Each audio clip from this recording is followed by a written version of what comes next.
So hi my dear NEET aspirants, this is Manas Khanduja on Manas Khanduja's Chemistry Adda channel। तो बच्चों NTA ने आप लोगों की नई रैंक्स को आज अपलोड कर दिया है। तो एनटीए अपना काम सब टाइम से टाइम कर रहा है, तो मतलब काउंसलिंग भी 6 जुलाई से हमारी स्टार्ट हो रही है। सुप्रीम कोर्ट का जो भी डिसीजन आता है उससे पहले हमें अपने एंड से जो जो हम काउंसलिंग के थ्रू कर सकते हैं वो हमें करना होगा। तो कॉलेजेस के बारे में आप रिसर्च कर रहे हो, काफी अच्छे से कर रहे हो, पर ये 2 बॉन्ड्स के बारे में भी आपको काफी नॉलेज होनी चाहिए, क्योंकि ये आज आपका असर नहीं होगा लाइफ पर फ्यूचर में जब आप 5.5 साल बाद अपने लाइफ के डिसीजन लेना चाहोगे तो ये सर्विस बॉन्ड उन्हें बहुत ज्यादा अफेक्ट करेगा। और डिसकंटिन्यूएशन बॉन्ड आपके एमबीबीएस के दौरान अगर आप कुछ चेंजेस अपनी लाइफ में चाहते हो तो ये डिसकंटिन्यूएशन बॉन्ड तब आपकी लाइफ में पत्थर, रहाई का पत्थर बन सकता है। तो सर्विस और डिसकंटिन्यूएशन बॉन्ड्स डिफरेंट स्टेट्स में क्या रहते हैं और इसकी वजह से क्या हमें कॉलेज को छोड़ना चाहिए, कौन सी चीज सीट हमें रखनी चाहिए, किस स्टेट का कॉलेज हमें इसकी वजह से नहीं छोड़ना चाहिए, सब बातें मैं इस वीडियो में आपको बताऊंगा। So this is Manas Khanduja on Manas खंडूजा's केमिस्ट्री अड्डा चैनल। वीडियो को लाइक कर और एंड तक जरूर देखना। सारे स्टेट्स के बारे में मैं समझाऊंगा, उनका क्या सर्विस बॉन्ड रहता है, क्या डिसकंटिन्यूएशन बॉन्ड रहता है और ये दोनों क्या चीज होती है, ये भी मैं इस वीडियो में आपको अच्छे से बताऊंगा। तो वीडियो को स्टार्ट करते हैं। सबसे पहले अगर हम सर्विस बॉन्ड के बारे में समझे तो बच्चों सर्विस बॉन्ड क्या होता है। जैसे आप लोग गवर्नमेंट कॉलेज से एमबीबीएस कर रहे हो, अब गवर्नमेंट कॉलेज की फीस बहुत कम है, प्राइवेट कॉलेज की जब इतनी ज्यादा फीस है और गवर्नमेंट आपको इतने कम पैसों में एमबीबीएस करा रही है तो उसके बदले वो आपसे कुछ लेगी। अगर गवर्नमेंट आप पे थोड़ा सा अपना बजट खर्च कर रही है तो इन रिटर्न वो आपसे सर्विसेज की उम्मीद रखती है और वो सर्विसेज आपको 5 साल बाद एज अ जॉब वो देती हैं। आपको रूरल एरिया में या एज अ रेजिडेंशियल डॉक्टर आपको लगाया जाता है, तो वो आपको उस स्टेट में करना होता है, ठीक है ना। जब उन्होंने आपको इतने कम पैसों में एमबीबीएस कराया है तो उसके बदले वो भी चाहते हैं कि आप स्टेट की डेवलपमेंट में हेल्प करो। डॉक्टर्स की इतनी ज्यादा कमी है, उस कमी में आप थोड़ी सी उनकी हेल्प करें, तो इसलिए सर्विस बॉन्ड होता है, ताकि आप एमबीबीएस करने के बाद सीधा किसी प्राइवेट कॉलेजेस में, जैसे कोई एमबीबीएस करता है प्राइवेट हॉस्पिटल्स में लग जाते हैं, जब आपने गवर्नमेंट से करा और आप एकदम से प्राइवेट में चले जाते तो गवर्नमेंट को लगता है यार हमारा तो काफी नुकसान हो गया ना, हमने तो डॉक्टर अपने लिए करा था, मतलब एक तरह से ऐसा रहता है ना। तो इसलिए गवर्नमेंट भी चाहती है कि हम अगर किसी स्टूडेंट पे या किसी डॉक्टर पे इतना सारा बजट खर्च कर रहे हैं तो वो थोड़ा सा एफर्ट हमारी कंट्री को या हमारे सिटीजन्स को डेवलप करने में भी दे। तो ये सर्विस बॉन्ड रहता है ताकि आप थोड़ा सा इन रिटर्न जो भी आपको कम पैसों में एमबीबीएस मिला है उसके बदले आप थोड़ा सा स्टेट के लिए एफर्ट डाल सको। अभी स्टेट का देखेंगे कितना कितना रहता है। ये सर्विस बॉन्ड हो गया, आपको सर्विस में जॉब मिलती है, पैसे मिलते हैं, फ्री में काम नहीं कराएंगे आपसे। और दूसरी चीज, स्टेट में ऐसा नहीं है कि आप सर्विसेज अगर आपको नहीं दे पाते ना तो भी आप चांस, जैसे आप मान लो सर्विसेज आपको नहीं दे पाते, कोई स्टेट आपको 3-4 महीने में कोई सर्विस नहीं प्रोवाइड करा पाया तो ये बॉन्ड कैंसिल भी हो जाता है। जैसे 2-3 साल पहले ऐसे केसेस आए हैं कि स्टेट आपको सर्विस नहीं दे पाया ग्रेजुएट होने के बाद, तो ये सर्विस बॉन्ड कैंसिल भी हो जाता है। तो अभी इसे अच्छे से समझेंगे, हर स्टेट का देखेंगे, तो इस वीडियो को जरूर एंड तक देखना, आपकी बहुत हेल्प होगी। ये एक बहुत बड़ा फैक्टर रहता है बच्चों आपके फ्यूचर डिसीजन को इन मेडिकल फील्ड, फ्यूचर डिसीजन को लेने में इसका बहुत बड़ा फैक्टर रहता है। तो अगर हम एम्स की बात करें तो बच्चों एम्स में कोई भी सर्विस बॉन्ड नहीं होता, कोई भी डिसकंटिन्यूएशन बॉन्ड नहीं होता, ठीक है ना। देखो हर किसी को सर्विस देना भी आसान नहीं है, गवर्नमेंट के पास भी इतनी जॉब्स नहीं है कि वो आप लोगों को दे। तो एम्स में ना ही कोई सर्विस बॉन्ड है और ना ही कोई डिसकंटिन्यूएशन बॉन्ड है। What is discontinuation bond? अब डिसकंटिन्यूएशन बॉन्ड क्या होता है, अगर आप हिंदी में समझना चाहो बहुत आसान सा है। आप कंटिन्यूस समझते हो, किसी चीज को करते रहना, डिसकंटिन्यू मतलब आप उसको बीच में छोड़ दे रहे। तो मान लो आप एमबीबीएस के फर्स्ट ईयर में आपने कहा नहीं मैं एमबीबीएस यहाँ से नहीं करना चाहता, मैं नीट की तैयारी कर रहा था, मुझे इससे अच्छा कॉलेज मिल गया, मैं इसे छोड़ना चाहता। बट आपने उनकी सीट तो खराब कर दी, वो कॉलेज शायद किसी और बच्चे को मिल जाता जो आज आपके लिए ड्रॉप कर रहा है, जो शायद एमबीबीएस का सपना छोड़ दे रहा है, तो उसकी भरपाई आपको देनी पड़ती है। बहुत 90% जगहों पे आपको देना पड़ता है डिसकंटिन्यूएशन बॉन्ड, तो ठीक है। सर्विसेज बॉन्ड अलग चीज है, डिसकंटिन्यूएशन बॉन्ड होता है आप एमबीबीएस बीच में छोड़ दो। मान लो आप नहीं मैं फॉरेन जा रहा हूँ, मुझे यूएस से करना है या मुझे एमबीबीएस करना ही नहीं है, 1 साल बाद हमें रियलाइज होता है कि यार हमसे नहीं हो पा रहा। ऐसा बहुत कम ही केस में होता है, बीटेक वालों का ज्यादा रहता है, एमबीबीएस वाले बच्चे ऐसे नहीं करते। बट शायद एक पॉइंट पे ऐसा लगता है कि हम यहाँ से नहीं कर पा रहे और आप उससे छोड़ते हो, तो उसके बदले भी आपको कुछ पैसे देने पड़ते हैं, तो वो डिसकंटिन्यूएशन बॉन्ड्स के अंतर्गत आते हैं। तो सर्विस बॉन्ड और डिसकंटिन्यूएशन बॉन्ड में डिफरेंस मेरे ख्याल से आपको क्लियर है, आप जरा समझते हैं। तो जब सबसे मुश्किल होता है हरियाणा का मैटर। अब तो ये कम हो गया है बच्चों, हरियाणा में पहले बहुत ज्यादा था, और ये 2023 तक आपका 5 साल है। अगर आप एमबीबीएस करते हो तो एमबीबीएस के बाद 5 साल आपको जॉब करनी पड़ेगी, उनकी जो भी वो आपको असाइन करते हैं। और अगर आप नहीं करते तो आप 25 लाख, लगभग 26 लाख रुपए आपको देने पड़ेंगे अगर आप मेल हो, और 23 लाख रुपए आपको देने पड़ेंगे अगर आप फीमेल हो। वहीं अगर आप किसी हरियाणा के कॉलेज में हो और अगर आप एमबीबीएस को बीच में छोड़ देते हो तो आपको 10 लाख रुपए देना पड़ेगा, चाहे आप फर्स्ट ईयर में छोड़ो, सेकेंड ईयर में छोड़ो या थर्ड ईयर में छोड़ो। तमिलनाडु सबसे बढ़िया रहता है 5 साल या 5 लाख। तो आई डोंट थिंक 5 इयर्स और 5 लैक्स कोई ज्यादा बड़ी चीज नहीं होगी। जब आप एक डॉक्टर बन चुके होगे और आपके पास ग्रेजुएशन डिग्री होगी तो I think 5 lakhs will be a very less amount. आज जो बहुत बड़ा लग रहा है, कल इस पे बहुत अच्छा रिटर्न भी आएगा। तो तमिलनाडु का अगर आपको कोई कॉलेज मिल रहा है तो सर्विस बॉन्ड के चलते उसे मत छोड़ना। 5 इयर्स और 5 लैक्स का रहता है, ठीक है। वहीं अगर आप कॉलेज छोड़ोगे तो 10 लाख तमिलनाडु की सरकार भी आपसे लेगी कि भैया आपने एक अच्छे बच्चे की सीट को खराब करा है, क्योंकि अब आप नहीं करना चाह रहे बट वो सीट तो खाली रह गई ना।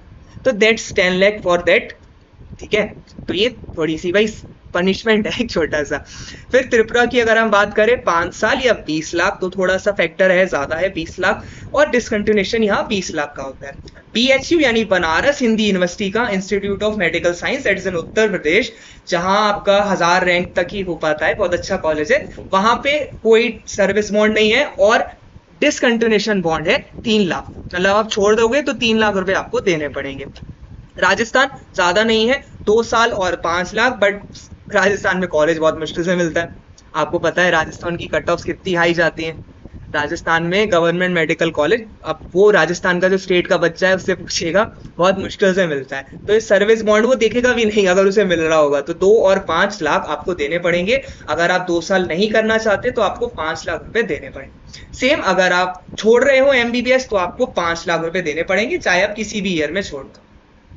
उत्तर प्रदेश में 2 साल या 10 लाख रहता है, और अगर आप छोड़ते हो तो जो आपकी एमबीबीएस की फीस रहती है, थोड़े बहुत एडिशनल चार्जेस वो आपसे लेते हैं, तो लगभग 3-3.25 लाख आपसे मांगे जाएंगे अगर आप एमबीबीएस को बीच में छोड़ देते हो उत्तर प्रदेश। तो पूरी जो भी जिस भी कॉलेज की जितनी भी फीस है मेरे ख्याल से 1.5-2 लाख होगी, इससे ज्यादा 2.5 लाख होगी, और 1 लाख रुपए एडिशनल चार्ज, तो 3.5 लाख रुपए में आप यूपी में अगर आप एमबीबीएस करते हुए बीच में छोड़ते हो तो आपको 3.5 लैक्स देने होते हैं। दिल्ली में कोई भी नहीं है, एनए मतलब नॉट एप्लीकेबल, और 3 लाख रुपए अगर आप छोड़ते हो बीच में कॉलेज। सिमिलरली अगर आप अंडमान निकोबार में जाते हो तो 1 साल या 10 लाख, और कोई भी डिसकंटिन्यूएशन बॉन्ड नहीं है। छत्तीसगढ़ की अगर हम बात करें 2 साल या 25 लाख रिजर्व कैटेगरी का, और 20 लाख 25 लाख रुपए देने होंगे जनरल वालों को। रिजर्व अनरिजर्व मतलब जनरल कैटेगरी वाले अगर नहीं करना चाहते, सर्विसेज नहीं प्रोवाइड करना चाहते उस स्टेट में, कहीं और जाके या पीजी करना चाहते हो। अच्छा, पीजी के बारे में एक और चीज, मान लो आप पोस्ट ग्रेजुएशन करना चाहते हो और ये सर्विस बॉन्ड उसके बीच में आ रहा है, तो आप वहां की गवर्नमेंट से बात करके पोस्ट ग्रेजुएशन करने जा सकते हो, और ये सर्विसेज पीजी के बाद आप दे सकते हो। तो ये फॉरवर्ड हो जाती है, छोड़ेंगे नहीं तुम्हें, लेंगे तुमसे, तुम पीजी कराओ, पोस्ट ग्रेजुएशन आप कर लो, उसके बाद आप सर्विसेज दे देना। ऐसा भी प्रावधान हर स्टेट में होता है, ठीक है।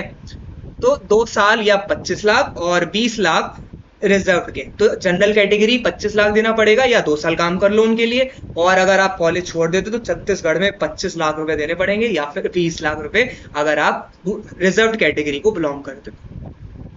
Andhra Pradesh there is no service bond. अब अच्छा, आप कहोगे सर हर जगह सर्विस बॉन्ड क्यों नहीं? वही बात है ना, सर्विस बॉन्ड आपको गवर्नमेंट जॉब दे रही है गवर्नमेंट हॉस्पिटल्स में, तो क्या उनके लिए आसान है देना? भाई पैसे तो देने पड़ेंगे तुम्हें मंथली, तो गवर्नमेंट के पास बजट होगा तभी तो इतने सारे लोगों को जॉब्स देंगे। मान लो एक अप्रोक्स मान लेते हैं 1000 बच्चा निकल के आया एक स्टेट से एक ईयर में, तो क्या 1000 वैकेंसीज उस समय है या नहीं, इस बात पे भी डिपेंड करता है। तो in such a case that if the government is not, मेहंदी में देता हूं, अगर गवर्नमेंट आपको नहीं दे पाती कोई जॉब, 3 महीने के अंदर, तो फिर वो सर्विस बॉन्ड कहीं ना कहीं नल भी हो जाते हैं बहुत से केसेस में, फिर वो नल एंड वॉइड हो जाते हैं, क्योंकि भाई आपने जॉब दी नहीं, हम क्या करें, बैठे रहेंगे। तो ये भी आप ध्यान रखना। तो सर्विस बॉन्ड के चलते आप अच्छा कॉलेज मत छोड़ देना, इस बात को आप ध्यान में रखो। आंध्र प्रदेश में आप डिसकंटिन्यूएशन बॉन्ड 3.5 लाख लगभग रहता है। अरुणाचल प्रदेश में 3 साल काम करें या 10 लाख दें, डिसकंटिन्यूएशन बॉन्ड 10 लाख। केरला में कोई सर्विस बॉन्ड नहीं है, 10 लाख अगर आप छोड़ते हो बीच में तो देने पड़ेंगे। गोवा में 5 साल काम करो या 5 लाख दे दो, तो मेरे ख्याल से 5 लाख दे ही देगा बच्चा। अब गोवा में शायद कर भी ले, कोई अच्छी जगह है, कोई बुरी तो है नहीं ना।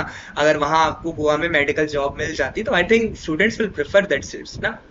तो यहाँ नॉट एप्लीकेबल है डिसकंटिन्यूएशन बॉन्ड। आसम, थोड़ा सा यहाँ पे दिक्कत, आसम को अच्छे समझते हैं। असम में 5 साल आप या तो सिटी में कर लो, ठीक है, या तो आप 5 साल सिटी में कर लो, या आप 1 साल रूरल में कर। तो रूरल नहीं करना चाहते ना लोग, सिटीज आपको वहां पे इजीली सब चीजें मिल जाएंगी, आपकी लाइफस्टाइल पे अफेक्ट नहीं पड़ेगा। बट एक रूरल सिटी में आपको जब आपकी वहां पे सर्विसेज करनी होगी तो कहीं ना कहीं ज्यादा दिक्कतें होती हैं। तो वो 1 साल है, या फिर आप 30 लाख दे दो आसम को, आसम स्टेट गवर्नमेंट को, या तो आप 30 लाख प्रोवाइड कर दो, या 5 साल किसी शहर में मेडिकल सर्विसेज उन्हें प्रोवाइड करो, जहां भी आपको वो ऑफिसर बनाते हैं या रेजिडेंशियल डॉक्टर की तरह रखते हैं वो 5 साल, या फिर आप 1 साल रूरल में करो या 30 लाख रुपए दें। तो ये आसम का फैक्टर था। डिसकंटिन्यूएशन बॉन्ड यहाँ पर नहीं है। बिहार में ना सर्विस बॉन्ड है ना डिसकंटिन्यूएशन बॉन्ड है। वंस अगेन, जब हमारे पास बजट ही नहीं होगा तो हम आपको कैसे नौकरी देंगे, तो वहां सर्विस बॉन्ड हर जगह नहीं होता, ठीक है ना। कोई कोई नहीं देना चाहता, भाई जाए बच्चे, कोई दिक्कत नहीं, अपना हम कहां तक, ठीक है ना। तो स्टेट पे भी डिपेंड करता है, और वहां सर्विस बॉन्ड और डिसकंटिन्यूएशन बॉन्ड दोनों नहीं। अब उत्तराखंड का केस जरा अच्छे से समझे। यहाँ डिसकंटिन्यूएशन बॉन्ड्स तो नहीं है, बट अगर हम बात करें, एक सेकेंड, तो यहां हम बात करें तो ये जरा से अच्छे से समझना कि उत्तराखंड में ऐसा रहता है बच्चों, आपकी फीस 50,000 होगी अगर आप 5 साल सर्विस करने के लिए अभी राजी हो जाते हो। बट अगर आप सर्विसेज नहीं देना चाहते उत्तराखंड एली रीजन्स में, तो आपको 4 लाख पर ईयर फीस देनी पड़ेगी। तो आप देखो, एक तरह से सर्विस बॉन्ड उन्होंने आपसे पहले ले लिया ना, 3.5 लाख इंटू 5.5 साल, तो देखो 3.5 लाख एक्स्ट्रा देना पड़ेगा तुम्हें फीस का, अगर आप सर्विसेज नहीं देना चाहते। तो 5 साल सर्विस दो, 50,000 फीस है, और नहीं दोगे तो फिर आपकी फीस 4 लाख है per year in Uttarakhand. Chandigarh में दोनों ही केस है, एनए, ना ही सर्विस बॉन्ड है ना डिसकंटिन्यूएशन बॉन्ड है। गुजरात में 1 साल 20 लाख और डिसकंटिन्यूएशन बॉन्ड भी 20 लाख है। महाराष्ट्र की बात करें तो 1 साल और 10 लाख। अच्छा, महाराष्ट्र में ना अभी एक ऐसा भी आ रखा है कि आप कंट्री छोड़ के नहीं जा सकते, तो वो बच्चे अभी ग्रेजुएट नहीं हुए हैं, वो भी सुप्रीम कोर्ट में केस चल रहे हैं, तो अभी वहां पे वो वाला बॉन्ड थोड़ा वैलिड ना रहे आगे चलते, पर वहां पे ऐसा बॉन्ड भी चल रहा है कि आप कंट्री छोड़ के नहीं जा सकते, ठीक है ना। कुछ पर्टिकुलर नंबर ऑफ ईयर्स तक महाराष्ट्र से आप देश छोड़ के नहीं जा सकते अगर आपने महाराष्ट्र के स्टेट कॉलेज से एमबीबीएस करा है। ईएसआईसी में बच्चों एक बात ध्यान रखना, किसी भी स्टेट का ईएसआईसी हो तो वो स्टेट आपसे पैसे नहीं लेगा, उस स्टेट के अकॉर्डिंग आप नहीं चलोगे। मान लो ईएसआईसी फरीदाबाद है तो आप हरियाणा के हिसाब से आपका सर्विस बॉन्ड नहीं होगा, वो ईएसआईसी के अकॉर्डिंग होगा। तो यहाँ 5 लाख या 1 साल रहता है। झारखंड में डिसकंटिन्यूएशन बॉन्ड है, 20 लाख का सर्विस बॉन्ड नहीं है। कर्नाटका में 1 ईयर कंपलसरी आपको रूरल में जॉब करनी ही पड़ेगी। और यहाँ एक प्राइवेट का भी फैक्टर है। यहाँ आपको एक छोटी सी चीज पता होगी, कर्नाटका में प्राइवेट कॉलेजेस में कुछ सीट सब्सिडाइज्ड होती है। सब्सिडाइज का मतलब होता है वो आपको कम पैसों में एडमिशन मिल जाता है प्राइवेट कॉलेजेस में भी। तो इसलिए यहाँ पर प्राइवेट कॉलेजेस में भी आपको 1 ईयर कंपलसरी रूरल करनी पड़ेगी। तो यही एक जगह है जहां प्राइवेट कॉलेजेस में आपको सर्विस बॉन्ड भराया जा रहा है। प्राइवेट कॉलेजेस आपसे सर्विस बॉन्ड नहीं लेते हैं, वो अभी हम आगे डिस्कस करेंगे, बट प्राइवेट कॉलेजेस में सर्विस बॉन्ड नहीं होता, डिसकंटिन्यूएशन बॉन्ड पूरा होता है। मध्य प्रदेश का केस भी काफी अच्छे से समझते हैं। मध्य प्रदेश के 3 केस हैं। सबसे पहले, अगर आप गवर्नमेंट स्टूडेंट हो और आप उनसे स्कॉलरशिप ले रहे हो तो या तो आप 2 साल काम कर लो, उनके लिए सर्विसेज दे दो, या आपने 10 लाख रुपए दो। वहीं मध्य प्रदेश में प्राइवेट कॉलेजेस में भी स्कॉलरशिप प्रोवाइड करा के बच्चों को पढ़ाया जाता है। गवर्नमेंट प्राइवेट कॉलेज में आपको स्कॉलरशिप देती है, तो उन बच्चों को 5 साल और 25 लाख। क्योंकि तुम प्राइवेट में पढ़ रहे थे, वहां हमने जाके आपकी फीस कम करी है, हम प्राइवेट वालों को आपकी तरफ से थोड़ा सा बेनिफिट दे रहे हैं, तो अब आपको हमें रिटर्न देना पड़ेगा 5 ईयर्स या 25 lakhs रुपए। तीसरे, अगर आप स्कॉलरशिप नहीं हो, आप नॉर्मली गवर्नमेंट कॉलेज में पढ़ रहे हो, तो या तो आप 10 लाख रुपए दे दो या 2 साल आप हमारे लिए काम कर दो, ठीक है ना। तो रिजर्व स्टूडेंट 5 लाख, और अगर आप नहीं हो रिजर्व तो आपको 10 लाख देना पड़ेगा।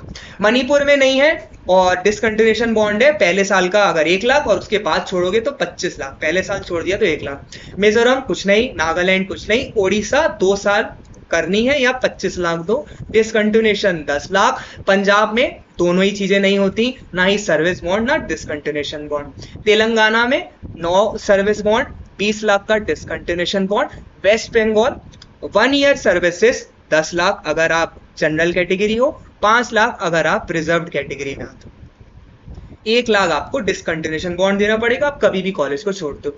प्राइवेट या डीम्ड यूनिवर्सिटी केवल कर्नाटका और मध्य प्रदेश है जहां सर्विस बॉन्ड होता है, और कोई भी प्राइवेट कॉलेज आपसे नहीं कहेगा सर्विस बॉन्ड भरने को। उनका अलग केस रहता है, वो आपसे, आप किसी भी पॉइंट पर एमबीबीएस को छोड़ते हो डिसकंटिन्यूएशन बॉन्ड में, तो आपको पूरी एमबीबीएस की फीस देनी पड़ेगी, क्योंकि आपने उनकी सीट खराब कर दी ना, उनके लिए तो मेन चीज प्रॉफिट है, और आपने उनकी सीट खराब करी है, तो अब आप पूरी 5-5.5 साल की फीस दे के जाओ, चाहे आपने एमबीबीएस करना है या नहीं करना। तो ये है प्राइवेट का फैक्टर यहाँ पे, वो सर्विस बॉन्ड नहीं लेता, वो लेता है आपसे डिसकंटिन्यूएशन बॉन्ड। सॉरी, ये मैंने सिक्किम में कर दिया। तो जितनी भी आपकी फीस होगी आपको पूरी देनी पड़ेगी, चाहे आपने पहले साल में छोड़ा या पहले 6 महीने में छोड़ा। फिर हिमाचल प्रदेश 10 लाख बैंक गारंटी, और लद्दाख जम्मू कश्मीर का सेम क्राइटेरिया रहता है, 5 साल या 50 लाख, और 25 लाख उनका डिसकंटिन्यूएशन। तो बच्चों, यहाँ आपने एक चीज सीखी कि सर्विस बॉन्ड और डिसकंटिन्यूएशन बॉन्ड से हम बच सकते हैं कुछ स्टेट में। कुछ स्टेट बहुत अच्छे हैं, लीलियंट है, कुछ स्टेट हरियाणा जैसे हैं जहाँ बहुत ज्यादा है, ठीक है, और कुछ आपके सही है, नॉर्मल भी है। तो रूरल है, या फिर आप उत्तराखंड का केस देखो तो वो फीस में ही अपना सही कर देते हैं। तो सर्विस बॉन्ड या डिसकंटिन्यूएशन बॉन्ड के चलते कॉलेज की सीट मत छोड़ना, बड़ी मुश्किल से मिलता है। सेकेंडली, ये 2023 का डाटा है, ठीक है ना, 2023 तक ये चलता आ रहा है, तो आपकी जो काउंसलिंग होगी उसमें थोड़ा बहुत पैसा का इंक्रीमेंट हो सकता है, थोड़े बहुत चेंजेस इसमें आ सकते हैं, तो आप उस चीज को वहां थोड़ा सा जरूर ध्यान रखना। मुझे जैसे ही फर्दर चेंजेस पता लगेंगे काउंसलिंग के, मैं उसके रिगार्डिंग भी वीडियो आपको अपलोड कर दूंगा। तो अगर आप इस पीडीएफ को डाउनलोड करना चाहते हो तो आप इस टेलीग्राम चैनल से कर सकते हो, मानस खंडूजा केमिस्ट्री अड्डा चैनल से। इस चैनल से आप देखो बच्चों जुड़े रहो, मैं रेगुलरली नीट की काउंसलिंग के थ्रू, आप नीट की काउंसलिंग के रिगार्डिंग, नीट के रिगार्डिंग जो भी अपडेट्स हैं उनको मैं डेली वीडियो अपलोड कर रहा हूं। तो सब्सक्राइब, लाइक करोगे तो रेगुलरली यूट्यूब आपको शो करेगा जब भी मेरी वीडियो यहाँ पर आए। और इतनी मैंने मेहनत थोड़ी सी करी है, तो लाइक करना भूलना नहीं। ओके, फर्दर अगर आपके नंबर कम है, 570 से आप नीचे हो और आप जनरल कैटेगरी के हो, तो अब आपको पढ़ना स्टार्ट कर देना चाहिए। इस साल की काउंसलिंग में 0% चांस है आपको गवर्नमेंट कॉलेज मिलने के, अगर आप जनरल कैटेगरी 570 या 580 के भी नीचे हो। ओके, तो all the best my dear NEET aspirants. NEET counselling 6 से स्टार्ट हो रही है। सुप्रीम कोर्ट का जो भी ऑर्डर आता है उससे पेपर अगर कैंसिल भी होता है तो भी आपने पढ़ना है। सेकेंडली, रीनीट होने के चांसेस बहुत बहुत कम है, क्योंकि आपको भी पता है 24 लाख बच्चों का दोबारा पेपर कराना it's not an easy task. और जो 1563 के 800 बच्चे हैं वो ऑलरेडी 2 बार नीट दे चुके हैं, क्या वो तीसरी बार देंगे? तो ये सब चीजें हम देखेंगे, 8 जुलाई को फैसला आएगा तब। तो बाय बाय एवरीवन, इस चैनल से जरूर जुड़े, सब्सक्राइब, लाइक करना भूले नहीं। बाय बाय।